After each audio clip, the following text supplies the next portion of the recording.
Hackers always on the prowl for your hard-earned cash, and they're only getting more and more crafty with how they get it. One specific technique is on the rise, and it comes in many different forms. Cordell Wright brings us the details in a consumer alert tonight. Phishing.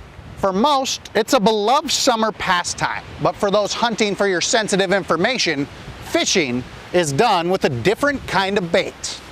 Jesse Schmidt with the Better Business Bureau says that in 2023, complaints about phishing scams nearly doubled, hitting a record high. What we're reporting on today really is just the tip of the iceberg. We know there's hundreds of thousands of more victims out there that don't even take the time to report it. And this year, there is no sign of letting up. I love to be out of business as it relates to this part of what the BBB does. Absolutely. But the reality is it's not going anywhere, and it just continues to get more and more sophisticated. The bait used by scammers comes in multiple different forms. It is email, it is text messages, it is voicemails.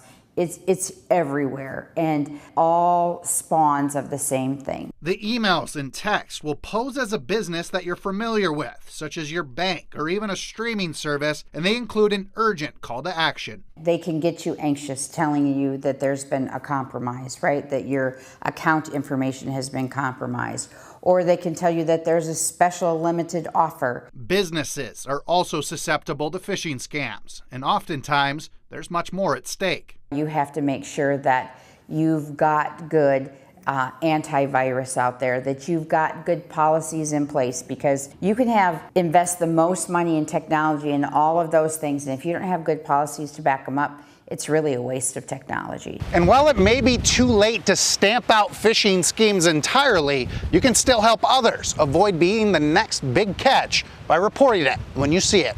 In Sioux Falls, Cordell Wright, Dakota News Now.